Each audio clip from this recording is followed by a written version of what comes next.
I'm joined today by Dr. Travis Campbell. He's a visiting scholar here at Reasons to Believe, and we've been talking about St. Anselm, the great medieval Christian thinker, his unique argument, the ontological argument. Travis, it's really good to have you.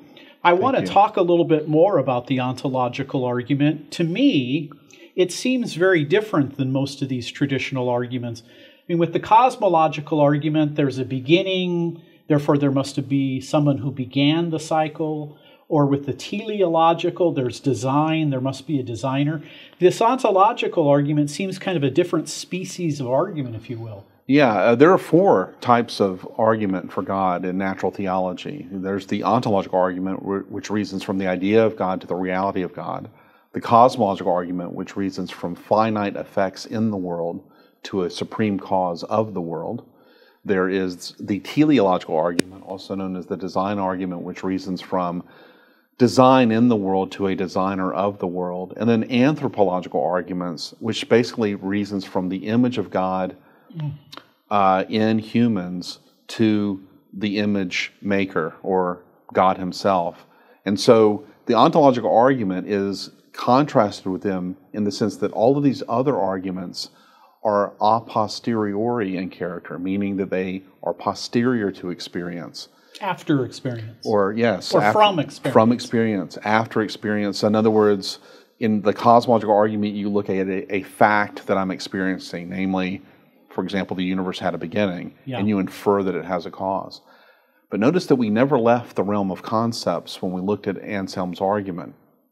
God is the greatest conceivable being, by definition. That which exists in reality is greater than what exists in the mind alone. But if I say the greatest conceivable being does not exist, therefore, I can conceive of a greater than the greatest conceivable being. A logical contradiction, tension there. Yes, and since contradictions can't be true, and since the proposition God does not exist entails a contradiction, it so follows that God must exist. And so we've reasoned from idea to reality in a very few short steps. So God is a perfect being. God is a maximally perfect being, or in Anselm's word, the greatest conceivable being. Yes. And for something to be perfect, it has to exist. If it didn't exist, I'm left with this idea that there's a greater being than the greatest conceivable being. Yes. Now, this argument is not without controversy. This is not something that philosophers have just rolled over and said, we accept it. Of course, they haven't accepted all of the other arguments as well. But let's talk a little bit about some of the challenges that people have raised. And I'm assuming you think some form of this argument is valid and sound. I do. I think that the argument, as I presented it, is a sound argument. The only thing that I would change to make it stronger is that that which exists in reality is possibly greater than what exists in the mind alone. And the argument follows even tighter, because now it's, if the greatest conceivable being does not exist, it is possible for me to conceive of a greater, and that still entails the contradiction. So it's a tighter form of argumentation that was given by Stephen Davis in the late 1990s. Now, one of the criticisms that is brought up is by another monk, and I found that interesting, Travis, that here you have these Christian monks, but they don't always agree with each other. Even if you try to prove God, if they think it's a bad argument, they're going to say, wait a second here. Fair enough, yeah. Ganilo was a fellow monk, and he said, not so fast, Anselm. He says, I can conceive of a great island, the greatest conceivable island, but that doesn't mean that it exists. How would Anselm or the Christian tradition respond to that criticism? Well, I would say to Ganilo that the idea of a greatest conceivable island is incoherent insofar as the properties of that island have no intrinsic maximum to them. Now, the idea is this: can you be the greatest conceivable whatever only if your properties have an intrinsic maximum? Now, the idea of an intrinsic maximum can be illustrated when you look at various sports games. For example, there's no greatest conceivable score in a baseball game, because baseball could go on forever. You could go into extra innings ad infinitum. There's no clock after all. There's no out clock after all. But there is a greatest conceivable game of golf. If I score 18 holes in one, then I've gotten the greatest conceivable score. Well, does God have an intrinsic maximum? And does a perfect island, so-called, have an intrinsic maximum? Well, it seems like a perfect island does not have an intrinsic maximum. What is the greatest conceivable temperature? Yeah. Or what is the greatest conceivable color of water?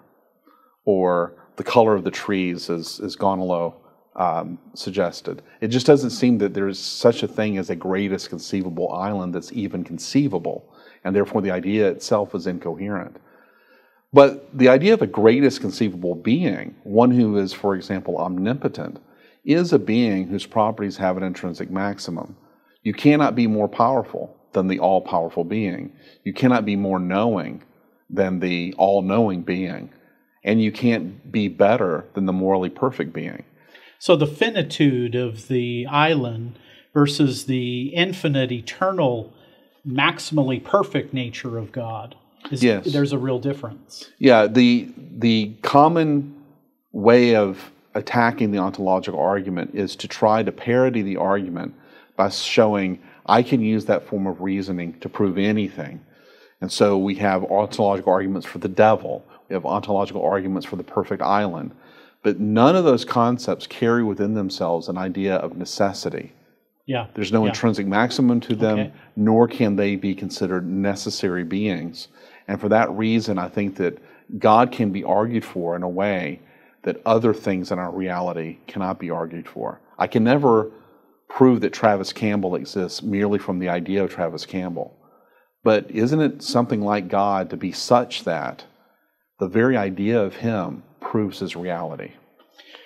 Let's move to another criticism. Immanuel Kant, the German philosopher, some people would put him up there with Plato and Aristotle as one of the greatest thinkers in Western civilization. He looked at the different arguments for God, like the moral argument, was critical of the others. But he said of the ontological argument, he said, something existing is not a predicate.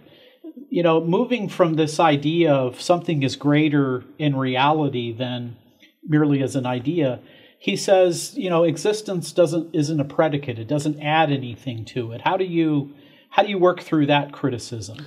Well, the ontological argument that he's working with is Descartes' argument. Okay. And Descartes had his own version of the ontological argument where he said as follows: God is a being who possesses all perfections. And since existence is a perfection, God must exist.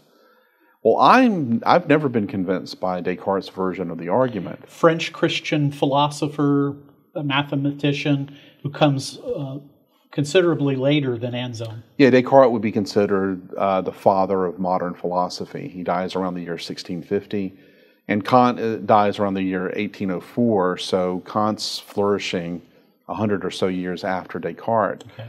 And he's wrestling with... Immanuel Kant was himself a rationalist following in Descartes' strain, and he's wrestling more with Descartes' version. And since that's the version he's wrestling with, I could say about Immanuel Kant's critique, well, you have refuted Descartes' version. But I don't think that Anselm is reasoning in the same way Descartes is. He's simply asking about the implications of what it means to be the greatest conceivable being. And it turns out that the denial of such a being does entail a contradiction, and therefore that being does exist. And so, as Alvin Plantinga says, I don't think that that's at all what Anselm is doing.